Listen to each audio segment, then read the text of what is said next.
اعوذ باللہ من الشیطان اللعین الرجیم بسم اللہ الرحمن الرحیم رب اشرح لی صدری ویسر لی امری واحلل عقدۃ من لسانی یفقہوا قولی ان اللہ وملائکتہ یصلون علی النبی یا ایہا الذین آمنوا صلوا علیہ وسلموا تسلیما اللہم صلی علی محمد وعلی محمد وعجل فرجہم۔ مقام زہرا سلام اللہ علیہ کے حوالے سے کچھ گزارشات آپ کی سماعتوں کی نظر ہے۔ سب سے پہلے ایام فاطمیہ کے حوالے سے ایک اہم نکتہ جو وحید خراسانی کے توسط سے آپ تک پہنچانا چاہوں گا کہ ایام فاطمیہ ایام محرم سے اس طرح مختلف ہیں کہ ایام محرم میں ہم بقائے اسلام کی تجدید کرتے ہیں اور ایام فاطمیہ میں ہم بقائے تشیع کی تجدید کرتے ہیں۔ چنانچہ علامہ اقبال کے بقول اسلام زندہ ہوتا ہے ہر کربلا کے بعد اور تشیع زندہ ہوتا ہے ہر ایام فاطمیہ کے بعد، کہ ایام فاطمیہ میں بی بی سلام اللہ علیہ پر ہونے والے مظالم کا تذکرہ، جن مصائب سے وہ گزری ان کا تذکرہ، آپ یوں کہہ سکتے ہیں کہ کربلا کے واقعات ہمیں یزید کو بے نقاب کرنے میں مدد دیتے ہیں، تو ایام فاطمیہ میں بی بی سیدہ سلام اللہ علیہ پر گزرنے والے مصائب یزید کے ان رہنماؤں کی طرف ہماری رہنمائی کرتے ہیں کہ جن لوگوں کی وجہ سے یزید جیسے فاسق و فاجر مسند خلافت پر قبضہ کر کے بیٹھے۔ اس کے علاوہ جو چیز ہم اہم سمجھتے ہیں وہ یہ کہ روز محشر امام حسین علیہ السلام کے مقدمے سے پہلے بی بی سیدہ سلام اللہ علیہ جناب محسن کی شہادت کا مقدمہ لے کر آئیں گی، یعنی بی بی کا مقدمہ امام حسین علیہ السلام سے زیادہ اہم تر ہے۔ اور وجہ یوں بھی ہے کہ بی بی فقط اپنے ہی مصائب پہ نہیں روتی رہی بلکہ اپنے بیٹے پہ ہونے والے مصائب پر بھی روتی رہی، یعنی ماں کا گریہ خود اپنے مصائب پر بھی ہے اور اپنے بچے پر گزرنے والے مصائب پر بھی۔ ایام فاطمیہ اس حوالے سے بھی اہم ہے کہ بی بی سیدہ سلام اللہ علیہ وجہ تخلیق کائنات ہیں۔ آیت اللہ مستنبط احمد مستنبط اپنی کتاب مناقب اہل بیت میں لکھتے ہیں کہ حدیث قدسی ہے، رسول اللہ صلی اللہ علیہ وآلہ وسلم کو مخاطب کر کے لولاک لما خلقت الافلاک، کہ اے رسول اگر تم نہ ہوتے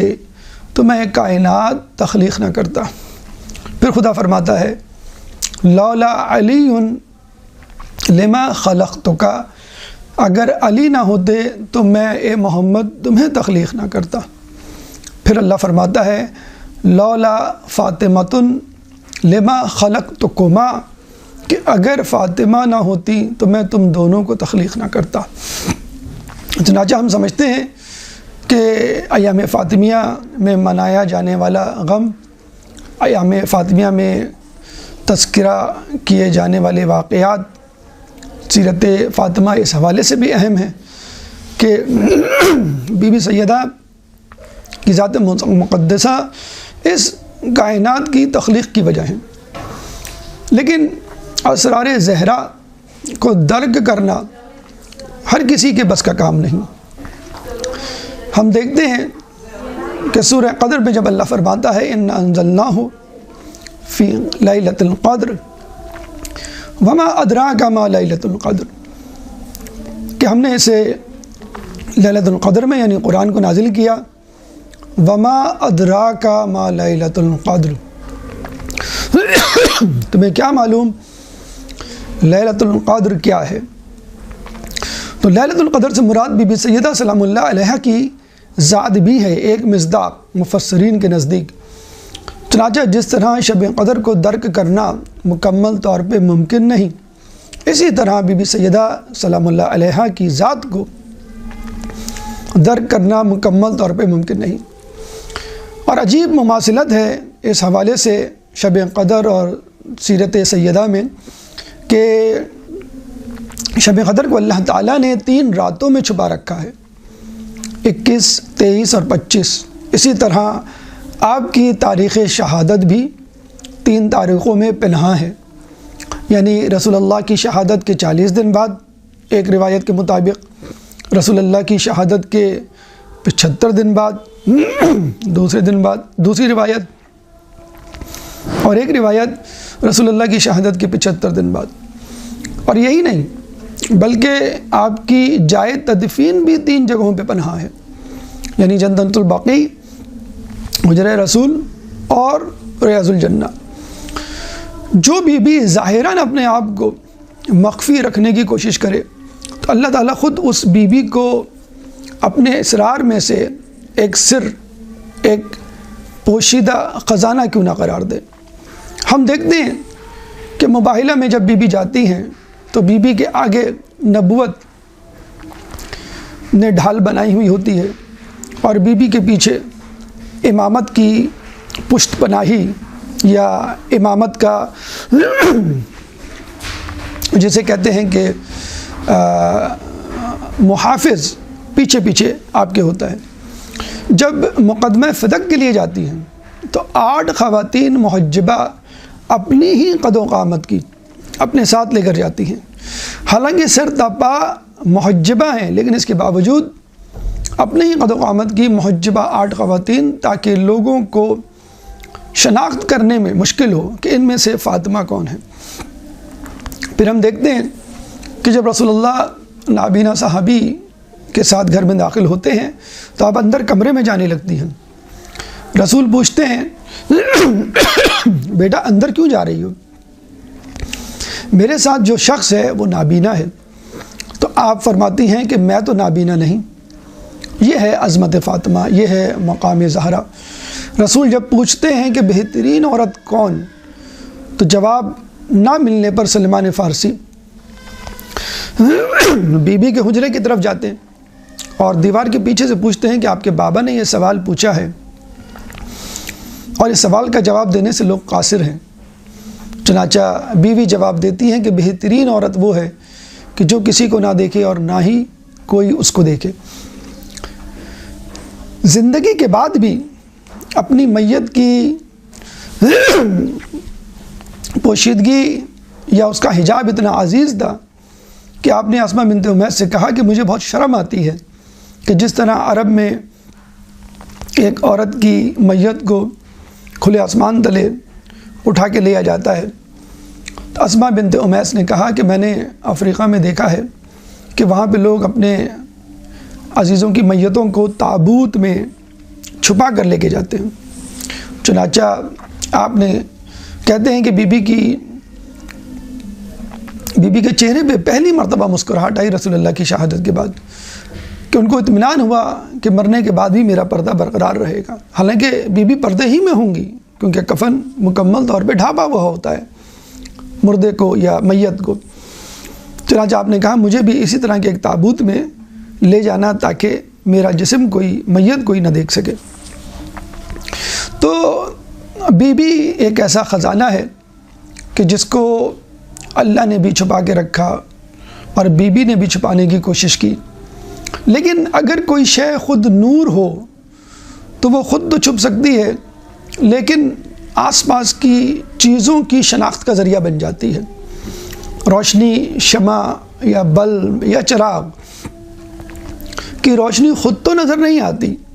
لیکن اپنے آس پاس موجود چیزوں کو عیاں اور ظاہر کر دیتی ہے۔ اسی لیے بی بی کا ایک لقب زہرا بھی ہے، جس کا مطلب ہے نور، اور بی بی کا یہ نور ان کی ولادت سے پہلے بھی ہے،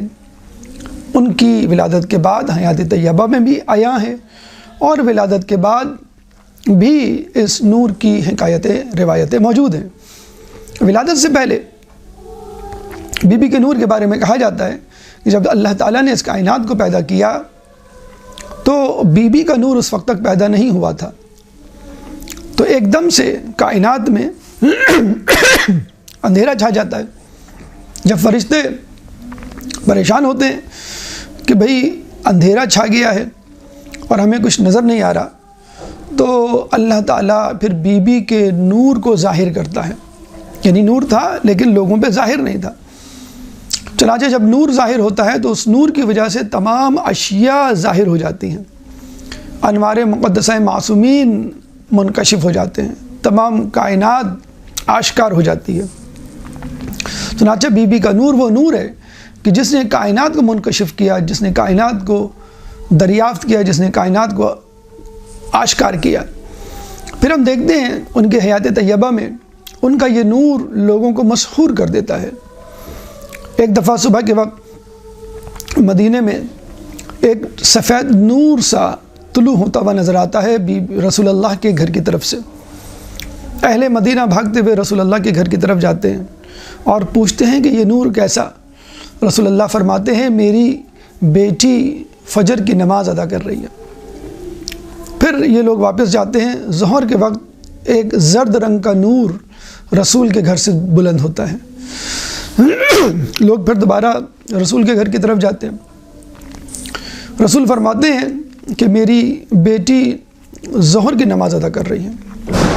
پھر مغرب کے وقت یہ نور سرخ رنگ کا ہو کر آسمان کی طرف جاتا ہوا نظر آتا ہے۔ لوگ دوبارہ رسول کے گھر کی طرف رخ کرتے ہیں، رسول فرماتے ہیں کہ میری بیٹی مغرب کی نماز ادا کر رہی ہے۔ تو یہ وہ نور عبادت تھا جو بی بی سیدہ سلام اللہ علیہا کی ذات مقدسہ سے نکلتا تھا اور آسمان کی طرف رواں دواں ہو جاتا تھا۔ اور ویسے بھی نماز میں بندہ اپنے خالق سے متصل ہو جاتا ہے، یعنی اللہ کا نور انسان کے اوپر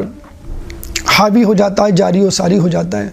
چنانچہ ہم دیکھتے ہیں اللہ کی عبادت کرنے والے، نماز شب میں مشغول رہنے والے، نمازوں کو اول وقت انجام دینے والے افراد کے چہروں پہ ایک عجیب نور، تازگی اور طمانینت ہوا کرتی ہے۔ لیکن افسوس کے ساتھ کہنا پڑتا ہے کہ اسی نور کو، جس نور نے مدینہ کی گلیوں کو منور کیا، رسول اللہ کی شہادت کے بعد مدینہ میں نہ رہنے دیا، یہ کہہ کر کہ آپ کے گریے سے ہماری نیندوں میں خلل پڑتا ہے اور آپ کا گریہ ہمارے کاموں میں مخل ہوتا ہے۔ پھر ہم دیکھتے ہیں روایتوں ملتا ہے کہ جنت میں یک ایک روشنی پھیلے گی جو لوگوں کو حیران کر دے گی، اور لوگ کہیں گے کہ بھئی یہ سورج کہاں سے نکل آیا؟ اللہ سے رجوع کریں گے اور کہیں گے تو قرآن میں کہتا ہے لا شمسم ولا زمہریرا، کہ نہ وہاں پر سورج ہوگا، نہ سردی، یعنی نہ گرمی نہ سردی۔ تو فرشتے فرمائیں گے کہ علی اور فاطمہ کسی بات پر مسکرائے ہیں اور ان کے دندان مبارک سے نکلنے والی روشنی سے یہ جنت کی فضا منور ہوئی ہے۔ تو یہ بی بی کی نورانیت تھی جو ان کی ولادت سے پہلے بھی ہمیں نظر آتی ہے، ان کی حیات طیبہ میں بھی ہمیں نظر آتی ہے، اور حیات طیبہ کے بعد بھی روایتیں ملتی ہیں کہ کس طرح ان کی نورانیت افشاں ہوگی۔ کہتے ہیں کہ جب بی بی چاندنی رات میں چاند کے رخ پہ کھڑی ہوتی تو چاند کی روشنی ماند پڑ جایا کرتی تھی۔ تو یہ وہ نور ہے جس کو اللہ تعالیٰ نے اپنے خاص نور سے پیدا کیا۔ اور یہ ایک عجیب بات ہے کہ جہاں بی بی کی تخلیق نور سے ہوئی، خود اب اللہ تعالیٰ اپنے لیے منبع، ماخذ اور ہیئت، ویسے تو اللہ تعالیٰ لیس کمثلہ شیء، کہ اس جیسی کوئی شے نہیں، لیکن اگر مثال دیتا ہے اپنے آپ کو سمجھنے کے لیے کہ اگر تم تصور لا سکتے ہو خدا کا اپنے ذہن میں ممکناً، تو نور کا تصور لاؤ۔ اللہ تعالیٰ سورہ نور آیت نمبر 35، سورہ نور قرآن کا 24واں سورہ ہے، چیپٹر 24 ورس نمبر 35، کہ اللہ نور السماوات والارض، اللہ آسمان و زمین کا نور ہے۔ اور فقط اللہ ہی نہیں، اللہ کا رسول اور حبیب بھی نور ہے، وَدَاعِيًا إِلَى اللَّهِ بِإِذْنِهِ وَسِرَاجًا مُنِيرًا، اور اللہ کا داعی، اللہ کی طرف سے بھیجا جانے والا نبی، اس کی اجازت سے ایک سراج منیرہ چمکتا ہوا چراغ ہے، نور ہے۔ تو اللہ نور،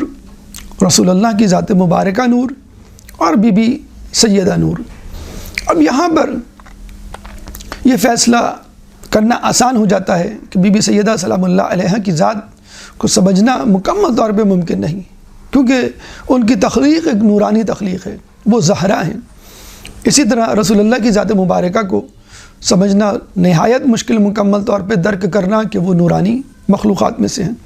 اور اللہ خود نور ہے، اس کو سمجھنا تو یقیناً ناممکن ہے، بدرجہ اولا ناممکن ہے۔ ہمیں جو حدیث ملتی ہے کہ خدا کو کسی نے نہیں پہچانا سوائے رسول کے اور علی کے، اور رسول کو کسی نے نہیں پہچانا سوائے اللہ کے اور علی کے، اور علی کو کسی نے نہیں پہچانا سوائے خدا کے اور رسول کے، تو علی کو ہٹا کر اگر یہاں پہ جناب سیدہ کی ذات مبارکہ کو رکھ دیں تو بھی حدیث کا مصداق علی سے ہٹ کر خود بی بی بھی ہو سکتی ہیں، کیونکہ علی اور فاطمہ دونوں ایک دوسرے کا کفو ہیں۔ اب یہاں پہ ایک سوال پیدا ہوتا ہے کہ اگر بی بی کی ذات مقدسہ زہرا ہے، ان کی تخلیق نور سے ہوئی، اور دنیا میں وہ ایک نورانی عبادت، نورانی شخصیت لیے ہوئے تھی، تو ہم کس طرح اس نور سے استفادہ کر سکتے ہیں؟ رسول اللہ کی ذات مبارکہ ہمارے سامنے نہیں، خدا کو سمجھنا ہمارے لیے ممکن نہیں مکمل طور پہ، اور بی بی سیدہ بھی اس وقت ہمارے پاس نہیں، رسول اللہ ہمارے پاس نہیں، یہ تینوں۔ اب ہم کیا ایسا وسیلہ اختیار کریں کہ وہ وسیلہ ہمیں ان نور سے متصل کر دے، ان شخصیات کے درک کرنے میں ہمارے لیے آسانی فراہم کرے؟ تو ہم دیکھتے ہیں اللہ تعالیٰ رسول اللہ کی زبان مبارک سے کہلواتا ہے کہ العلم نور یقذفہ فی قلب من یشاء، کہ علم ایک نور ہے،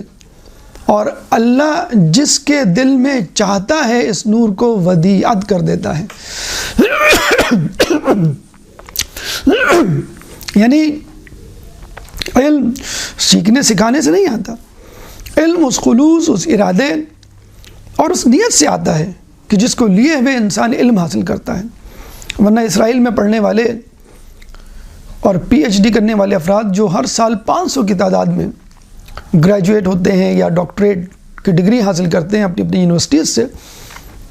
ان کے لیے علم نور نہیں ہے، فقط ایک ملکہ ہے، ایک ایکسپرٹیز ہے، ایک کیریئر ہے، کمانے کا ذریعہ ہے۔ اصل علم وہ ہے کہ جو نور ہو، اور نور کی خاصیت یہ ہوتی ہے کہ وہ راستے کے نشیب و فراز کو واضح کرتا ہے، اور یہ علم جو خصوصیت سے اہل بیت سے منسوب ہے، حلال و حرام کی تمیز سکھاتا ہے، حق و باطل میں فرق کرنا سکھاتا ہے، دین و دنیا کی مشکلات کو حل کرنے کے لیے آپ کو ایک راستہ سجھاتا ہے۔ تو اگر آپ کو بی بی سیدہ سلام اللہ علیہا کی ذات مبارکہ اور اہل بیت کی معرفت حاصل کرنی ہے تو علم حاصل کرنا ہوگا۔ اس کے بعد ہم دیکھتے ہیں کہ علم کہاں سے حاصل کیا جائے۔ دنیا کا علم ہے، دین کا علم ہے، بہت ساری کتابیں ہیں، بہت ساری فیلڈز ہیں، میڈیسن ہے، انجینئرنگ ہے، سوشل سائنسز ہیں، پھر سوشل سائنسز میں جغرافی ہے، سائیکالوجی ہے، سوشولوجی ہے، پولیٹیکل سائنس ہے۔ کون سا علم، کون سی کتاب ہمارے لیے بہترین علم کا ذریعہ ثابت ہو سکتی ہے، جس کے وسیلے سے ہم اہل بیت سے قریب ہو سکتے ہیں؟ تو اللہ تعالیٰ سورہ مائدہ آیت نمبر 15، سورہ مائدہ قرآن کا 5واں سورہ ہے، اور 15ویں آیت اللہ تعالیٰ فرماتا ہے قد جاءکم من اللہ نور و کتاب مبین، پس اس نے تمہاری طرف قرآن نور کو اور کتاب مبین کو بھیجا۔ تو اگر آپ کو بی بی کی ذات مقدسہ کی معرفت حاصل کرنی ہے تو اس نور کو، نور علم کو حاصل کرنا ہے، اور نور علم کا بہترین طریقہ اور منبع جو ہے وہ قرآن ہے۔ دیکھیے علماء اعلام میں یہ بحث ہے کہ اللہ تعالیٰ کی اتنی ساری صفات ہیں، کون سی ایسی صفت ہے کہ جو اس کی تمام صفات پہ بھاری ہیں، بلکہ اس صفت کی وجہ سے تمام صفات موجود ہیں؟ تو جواب ملتا ہے کہ وہ صفت علم ہے۔ اللہ قدیر بھی ہے، اللہ رزاق بھی ہے، اللہ رحمان بھی ہے، اللہ رحیم بھی ہے، مصور بھی ہے۔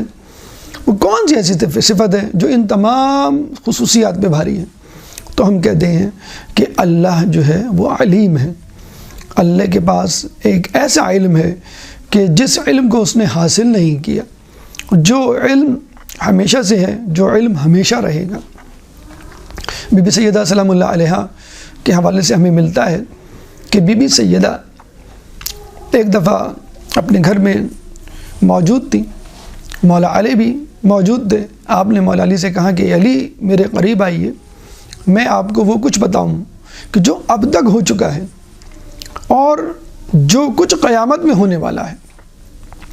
مولا علی بڑے حیران ہوتے ہیں، بھاگتے ہوئے رسول اللہ کی خدمت میں حاضر ہوتے ہیں اور وہاں پہنچ کر کھڑے ہو جاتے ہیں۔ رسول اللہ فرماتے ہیں کہ علی ذرا سا قریب آئیے، جو تم پوچھنا چاہتے ہو میں تمہیں بتاؤں یا تم مجھے بتاؤ گے؟ مولا علی کہتے ہیں کہ یا رسول اللہ آپ ہی بتائیے تو زیادہ بہتر ہے۔ رسول اللہ فرماتے ہیں کہ تم فاطمہ کے پاس کھڑے ہوئے تھے اور فاطمہ نے تم سے یہ باتیں کی اور اب اس کی تصدیق کے لیے تم میرے پاس آئے ہو۔ علی نے کہا بالکل ایسا ہی ہے۔ اور پھر علی نے یہ پوچھا یا رسول اللہ کیا فاطمہ بھی ان انوار میں سے ہیں، اس نور سے ہیں جس نور سے میں اور آپ تخلیق کیے گئے ہیں؟ تو رسول اللہ نے کہا کیوں نہیں، کیا تمہیں نہیں معلوم؟ بس یہ سننا تھا کہ مولا علی جو ہے وہ زمین پہ گر جاتے ہیں اور شکر الہی سجدہ شکر بجا لاتے ہیں اور اس کے بعد گھر کی طرف دوبارہ روانہ ہوتے ہیں۔ جب گھر پہنچتے ہیں تو بی بی سیدہ فرماتی ہیں علی آپ میرے بابا کے پاس گئے تھے اور آپ نے ان سے یہ کچھ کہا، انہوں نے یہ جواب دیا، آپ نے سجدہ شکر کیا، اب آپ میرے پاس آئے ہیں۔ علی اور بھی زیادہ حیران ہو جاتے ہیں۔ پھر بی بی فرماتی ہیں اے علی اللہ تعالیٰ نے میرے اس نور کو تخلیق کیا اور اس کے بعد اس نور نے ہزاروں سال تک اللہ تعالیٰ کی عبادت کی، پھر اللہ نے اس نور کو ایک درخت میں ودیعت کر دیا، اس درخت سے ایک میوہ نکلا اور میرے بابا شب معراج جب جنت کی سیر کرتے ہیں تو اللہ تعالیٰ ان کو اس درخت کا وہ میوہ کھلاتا ہے جس میں میرا نور تھا۔ اب یہ نور میرے بابا کے صلب مطہر میں منتقل ہو جاتا ہے۔ اس کے بعد جب رسول اللہ زمین کی طرف تشریف لاتے ہیں تو یہ نور بی بی خدیجۃ الکبریٰ کے بطن مطہر میں منتقل ہو جاتا ہے اور اس کے بعد پھر یہ نور دنیا پر ظاہر ہوتا ہے۔ تو کہنے کا مقصد یہ ہے، پھر بی بی نے یہ بھی فرمایا کہ اے علی مجھے وہ کچھ معلوم ہے کہ جو کانا وما یکون، ما کانا وما یکون، کہ جو ہو چکا ہے اور جو ہونے والا ہے وہ سب مجھے معلوم ہے، شروع سے لے کر آدم سے لے کے اب تک اور اب سے لے کے قیامت تک کے حالات مجھے درک ہیں۔ تو مولا علی اس پہ بہت خوش ہوتے ہیں۔ کہنے کا مقصد یہ ہے کہ بی بی کا یہ نور متصل ہے بی بی کی علمیت سے، یعنی نور الہی اہم ترین وجہ علم، خود رسول اللہ علم کے ساتھ مبعوث ہوئے اور بی بی کا نورانی ہونا خود علم سے تعلق رکھتا ہے۔ چنانچہ اگر کوئی شخص بی بی کی معرفت حاصل کرنا چاہتا ہے، اہل بیت کی معرفت حاصل کرنا چاہتا ہے تو اس کو اپنے آپ کو علم سے آراستہ و پیراستہ کرنا ہوگا، اور علم کے لیے سب سے بہترین ماخذ قرآن ہے۔ قرآن کو سمجھنے کے لیے جیسے ہم دیکھتے ہیں ہر کتاب کو سمجھنے کے لیے کوئی استاد ہوتا ہے، تو یقیناً اس قرآن کو سمجھنے کے لیے بھی کوئی نہ کوئی استاد ہوگا، جس کے بارے میں اللہ کے رسول نے غدیر میں فرما دیا، انی تارکن فیکم الثقلین کتاب اللہ و عطرتی ما ان تمسکتم بہما لن تضلوا بعدی ابدا، کہ میں اپنے پیچھے دو گراں قدر چیزیں چھوڑے جا رہا ہوں، ایک کتاب اللہ اور ایک میری عطرت، اگر تم ان دونوں سے متمسک رہو گے تو کبھی بھی گمراہ نہیں ہوگے۔ اگر اس قرآن کو سمجھنا ہے تو قرآن کے جو استاد مقرر کیے گئے ہیں، راسخون فی العلم فاسألوا اہل الذکر، ان سے رابطہ کرنا ہوگا اور اس کے بعد اس قرآن کو سمجھنا ہوگا۔ اس کے لیے اس وقت ہمارے زمانے کے امام زمانہ عجل اللہ تعالی فرجک سے رابطہ کرنا ہوگا تاکہ آپ اس قرآن سے قریب ہو سکیں۔ قرآن جو کتاب کی صورت میں ہمارے گھروں میں موجود ہے، قرآن صامت ہے، یعنی چپ قرآن، خاموش قرآن، اور جو قرآن اہل بیت کی صورت میں موجود رہا ہے اور اس وقت امام زمانہ کی صورت میں ہے، اس کو ہم کہتے ہیں قرآن ناطق، یعنی بولنے والا قرآن۔ امام زمانہ سے اپنے قرب کو بڑھائیے اور علم کے شہروں میں، علم کی دنیا میں داخل ہو جائیے، کیونکہ امام زمانہ کو اپنی حکومت کے لیے عالم، علماء اور علم کا شوق رکھنے والوں کی ضرورت ہوگی۔ کہا جاتا ہے کہ امام زمانہ جب آئیں گے تو علم فقط 2 حروف کے برابر ہوگا، یعنی اس وقت تک، حالانکہ اس وقت بھی دنیا میں بہت زیادہ علم کی ترقی ہو چکی ہے، سائنسی، فلسفی، عقلی، حسی، ہر قسم کے میدان میں، اور لوگ یہی سمجھ رہے ہیں کہ شاید یہ انتہا ہے علم کی۔ جی نہیں، امام زمانہ تک مزید ترقی ہوگی، لیکن وہ 2 حروف سے زیادہ نہیں ہوگی۔ عربی ابجد میں حروف تہجی میں 27 حروف ہیں، تو تشبیہ دی جاتی ہے کہ علم جو مکمل ہے وہ 27 حروف پر مشتمل ہوتا ہے، اور علم ابتدا میں 1 حرفی، 1 حرفی ہوتا ہے، پھر 2 حرفی، پھر 6 حرفی وغیرہ وغیرہ۔ 2 حروف پر مشتمل ہوگا علم جب امام زمانہ آئیں گے۔ جب امام زمانہ آئیں گے تو اس علم کو آگے بڑھائیں گے اور ان 2 حروف کو 27 حروف میں تبدیل کر دیں گے، یعنی یکا یک ایکسپوننشلی اس علم کی ترقی ہوگی۔ اور جہاں تک یہ بات کہ جو لوگ علم حاصل کر چکے تھے 2 حرفی، وہ یکا یک کیسے 27 حروف پہ جائیں گے، تو امام زمانہ علیہ السلام کے متعلق ملتا ہے کہ وہ اپنے چاہنے والوں اور ان لوگوں کے لیے کہ جو علم کی جستجو و شوق رکھتے ہیں ان کے سروں پہ ہاتھ رکھیں گے۔ جب امام زمانہ اپنے چاہنے والوں کے سروں پہ ہاتھ رکھیں گے تو ان کا ذہن، ان کی عقل کامل ہو جائے گی، اب وہ اس قابل ہوگی کہ وہ ان 27 حروف پر مشتمل یک لخت اس عظیم علم کے خزانے کو ایکوموڈیٹ کر سکیں، حاصل کر سکیں، جذب کر سکیں۔ چنانچہ امام کے آنے کے بعد اس علم میں مزید ترقی ہوگی، تو یقیناً امام زمانہ ان لوگوں کو اپنے لشکر میں، اپنی انتظامیہ میں، اپنے اہم اور خاص اصحاب میں شامل کریں گے جو علم کے متلاشی ہوں گے۔ تو ناظرین اکرام، اگر آپ کو بی بی سیدہ سلام اللہ علیہا کی معرفت حاصل کرنی ہے تو علم کو حاصل کرنا ہوگا۔ علم کو حاصل کرنے کے لیے بہترین کتاب قرآن مجید ہے، کہ جس کے بارے میں کہا جاتا ہے کہ 3 چیزیں قیامت میں شکایت کریں گی۔ ایک مسجد جو کہے گی اہل محلہ میرے پاس آ کے میرے گھر میں عبادت نہیں کیا کرتے تھے، علماء کہ جو کہیں گے کہ ہم گھر میں، محلے میں موجود ہوتے تھے اور لوگ ہم سے رابطہ نہیں کرتے تھے، اور ایک قرآن کہ جو کہے گا کہ میں لوگوں کے گھروں میں ہوتا تھا، لوگ نہیں پڑھتے تھے۔ تو علم کا بہترین ذریعہ، منبع، ماخذ، سرچشمہ کتاب قرآن، اور علم کا سب سے بڑا استاد اور رہنما، قرآن کا ساتھی اور قرآن کا استاد امام زمانہ علیہ السلام۔ تو یہ تمام گزارشات آپ کے سامنے رکھی گئیں مقام زہرا یا معرفت زہرا کے حوالے سے، کہ ہمیں کس طرح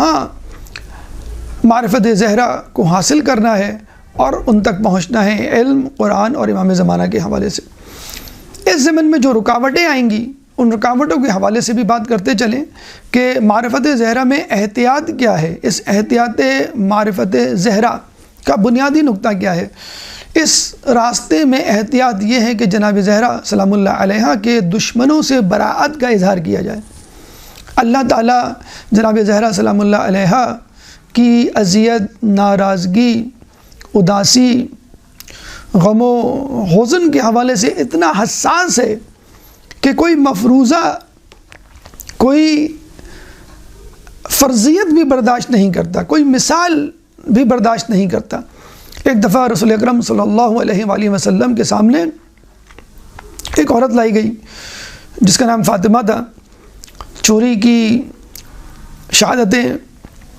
طلب کی گئیں، جرم ثابت ہو گیا، رسول اللہ نے ہاتھ کاٹنے کا حکم دیا کہ اس کو چوری کی جو سزا ہے وہ دی جائے۔ چنانچہ جب سزا دی جانے لگی تو کچھ لوگ رسول اللہ کے پاس آتے ہیں اور کہتے ہیں یا رسول اللہ یہ عورت فلاں قبیلے کے سردار کی بیٹی ہے اور بہت بڑی شخصیت کی بیٹی ہے، چنانچہ آپ کو چاہیے اسے چھوڑ دیں۔ تو رسول اللہ نے فقط لوگوں کو سمجھانے کے لیے کہ میں کتنا عادل ہوں، اسلام کتنا انصاف پر مبنی مذہب ہے، رسول اللہ نے کہا لو کانت ابنتی فاطمۃ، کہ چاہے اگر میری بیٹی بھی فاطمہ بھی اس جگہ ہوتی تو میں اس کے ہاتھ قلم کر دیتا،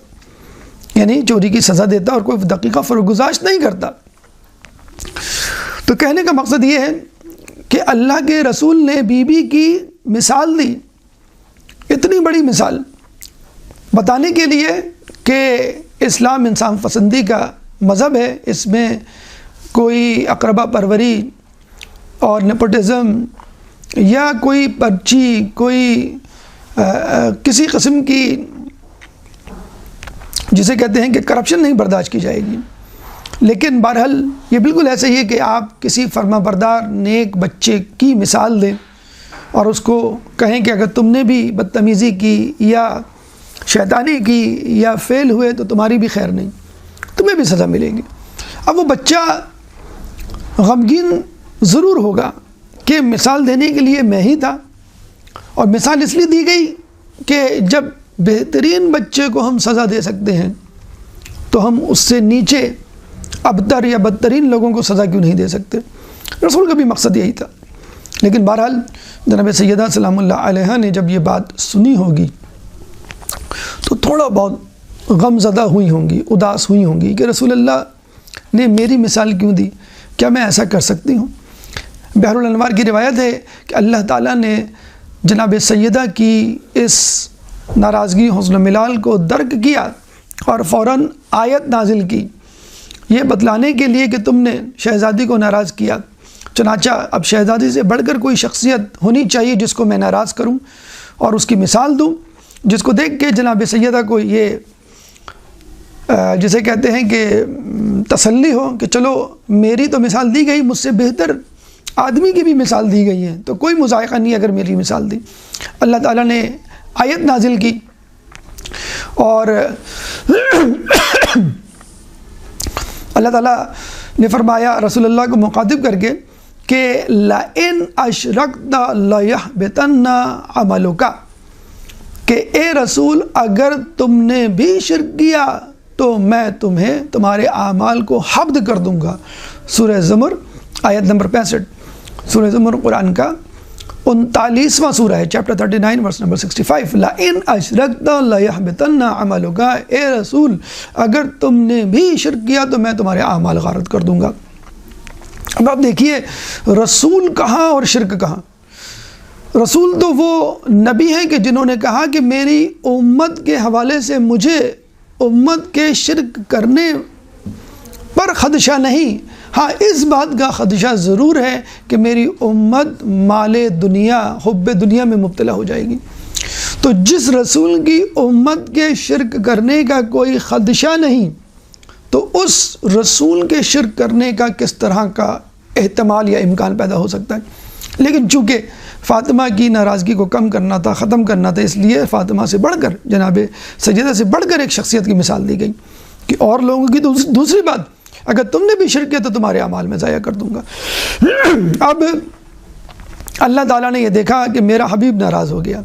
میرے حبیب کے دل میں تھوڑا سا حزن و ملال پیدا ہو گیا، چنانچہ اللہ نے اب یہ دیکھا کہ میں کس کو ناراض کروں، رسول سے بڑھ کر مخلوق میں کوئی بھی افضل نہیں، اب خالق کائنات کی ذات بچی ہے۔ قصہ مختصر بعد از بزرگ خدا تو ہی، کہ اللہ کے بعد تو بس تو ہی ہے کہ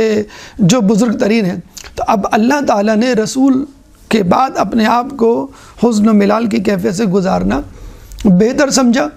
اور اپنی مثال دی تاکہ رسول کو تسلی ہو کہ جب رسول اللہ اپنی مثال دے کر اپنے آپ کو حزن و ملال میں مبتلا کر سکتا ہے تو میری مثال دی تو کیا ایسی بڑی بات۔ تو اللہ تعالیٰ فرماتا ہے لو کان فیہما آلہۃ الا اللہ لفسدتا، سورہ انبیاء آیت نمبر 22۔ سورہ انبیاء قرآن کا 21واں سورہ ہے، چیپٹر 21 ورس نمبر 22، کہ اگر اس کائنات میں اللہ کے سوا بہت سارے خدا ہوتے، کوئی اور خدا ہوتا تو اس کائنات میں فساد برپا ہو جاتا۔ تو اللہ نے فاطمہ کی ناراضگی کو دور کرنے کے لیے رسول کو ناراض کیا اور رسول کی ناراضگی کو دور کرنے کے لیے خود اپنے آپ کو ناراض کیا۔ تو جو خدا اپنے حبیب اور اپنی حبیب کی دختر کے لیے اتنا حساس ہو کہ مثال بھی نہ برداشت کر سکے کہ میری شہزادی کو تکلیف ہو رہی ہے، تو آپ اندازہ لگا لیں اللہ تعالیٰ ان لوگوں کے ساتھ کیا کرے گا جنہوں نے اس بی بی کو ناراض کیا، جس کے لیے اللہ تعالیٰ سورہ احزاب آیت نمبر 57، سورہ احزاب قرآن کا 33واں سورہ ہے، چیپٹر 33 ورس نمبر 57 میں فرماتا ہے ان الذین یؤذون اللہ ورسولہ لعنہم اللہ فی الدنیا والآخرہ واعد لہم عذابا مہینا، اور جن لوگوں نے اللہ کو اور اس کے رسول کو ناراض کیا، اذیت دی، ان کے لیے اس دنیا میں اور آخرت میں اللہ کی لعنت ہے، وَأَعَدَّ لَهُمْ عَذَابًا مُهِينًا، اور ان کے لیے ایک معین شدہ عذاب جو ان کا منتظر ہے۔ تو لعنت اللہ بھی بھیجتا ہے اور لعنت اس دنیا اور آخرت دونوں جگہ ہوتی ہے۔ لعنت کے سوا عذاب الگ سے تیار ہے، رحمت سے دوری ابھی سے شروع، یعنی دنیا ہی سے شروع ہو جاتی ہے۔ تو ایسے لوگوں سے کہ جو اللہ کی لعنت کے مستحق ہیں، دشمنان زہرا ہیں، ان سے دوری اختیار کرنی ہے۔ چنانچہ اللہ اور رسول کو ناراض کرنا اس طرح بھی ہو سکتا ہے بلا فصل بلا واسطہ کہ خود ان پر کچھ ایسی دشنام ترازی کی جائے، ان کو ڈائریکٹ کوئی اذیت دی جائے، برا بھلا کہا جائے، یا پھر جس کو وہ عزیز رکھتے ہیں، یعنی اگر کسی شخص کو تکلیف پہنچانی ہے تو آپ اس کو تکلیف پہنچا سکتے ہیں، یا اس کی اولاد کو تکلیف پہنچا کر اس کو تکلیف پہنچا سکتے ہیں۔ جیسے ایک ماں کو تکلیف پہنچانی ہے تو اس کو بچے کو مارنا شروع کر دیں اور اس کو برا بھلا کہنا شروع کر دیں تو ماں کو تکلیف پہنچے گی۔ اسی لیے اللہ تعالیٰ اللہ کا رسول فرماتا ہے فاطمہ تو بضعۃ منی من اذاہا فقد اذانی، کہ فاطمہ میرے جگر کا ٹکڑا ہے، جس نے اس کو اذیت دی اس نے مجھے اذیت دی۔ فاطمہ تو بضعۃ منی، فاطمہ میرے جگر کا ٹکڑا ہے، من اغضبہا فقط اغضبنی، کہ جس نے فاطمہ کو غضبناک کیا اس نے مجھے غضبناک کیا۔ چنانچہ جناب سیدہ کو غضبناک کرنا جناب سیدہ کے بابا رسول اللہ خاتم النبیین کو غضبناک کرنے کے برابر ہے، اور آپ کو غضبناک کرنا اللہ کو غضبناک کرنے کے برابر ہے، اور جو اللہ کو غضبناک کرے وہ اپنا ٹھکانہ حدیث کے مطابق جہنم میں تلاش کر لے۔ چنانچہ ہم یہ سمجھتے ہیں کہ دختر رسول کو اذیت دینے والے اللہ کی لعنت کے مستحق ہیں، اور ہمیں ایسے لوگوں سے دور رہنے کو کہا گیا ہے، ایسے لوگوں سے جو دشمنان اہل بیت ہیں برات کا اظہار کرنے کے لیے کہا گیا ہے۔ یہ بالکل ایسی مثال ہے کہ جیسے ماں اپنے بچے کو کہتی ہے بیٹا اپنی تعلیم میں توجہ دو اور اپنے کام سے کام رکھو اور گندے بچوں میں نہ بیٹھو، نوٹی بوائز کے ساتھ نہ کھیلو۔ تو ہمارا بھی یہ فرض بنتا ہے ایسے لوگوں سے براعت کا اظہار کریں، ایسے لوگوں پر لعنت ملامت کریں، ایسے لوگوں کو اپنے آپ سے دور رکھیں، اپنے نظریات کو آلودہ نہ ہونے دیں ایسے افراد کے افکار سے کہ جو بی بی سیدہ سلام اللہ علیہا کے دشمن ہیں یا جن کے رہنما بی بی سیدہ سلام اللہ علیہا کے دشمن رہے ہیں۔ اللہ تعالیٰ سے دعا ہے کہ ہمیں بی بی سیدہ سلام اللہ علیہا کی صحیح طور پہ معرفت حاصل کرنے کی توفیق عطا فرما، بی بی سیدہ سلام اللہ علیہا کی سیرت پہ چلنے کی توفیق عطا فرما، ہماری خواتین کو بی بی سیدہ کی طرح حجاب کرنے کی، عزت عفت کی حفاظت کرنے کی توفیق عطا فرما، جو پریشان حال ہیں ان کی پریشانی کو دور فرما، جو بے روزگار ہیں ان کو رزق حلال عطا فرما، جو رزق حلال کما رہے ہیں ان کے رزق میں برکت عطا فرما، جو مقروض ہیں ان کے قرضوں کو ادا فرما، جو زندان میں ہیں ان کو رہائی عطا فرما، جو راہ میں ہیں ان کو منزل عطا فرما، جو گمشدہ ہیں ان کو ان کے پیاروں سے ملا، کرونا اور اس جیسی دیگر خطرناک بیماریوں سے بالخصوص مومنین اور بالعموم تمام انسانیت کو نجات دلا، مسلمان دنیا میں جہاں جہاں آباد ہیں ظلم و ستم کا نشانہ بنے ہوئے ان سے ظلم و ستم کو دور فرما، امام کے ظہور میں تعجیل فرما، ہمیں ان کے انصار و اعوان میں شامل فرما۔ ربنا تقبل منا انك انت السميع العليم وتب علينا انك انت التواب الرحيم برحمتك يا ارحم الراحمين۔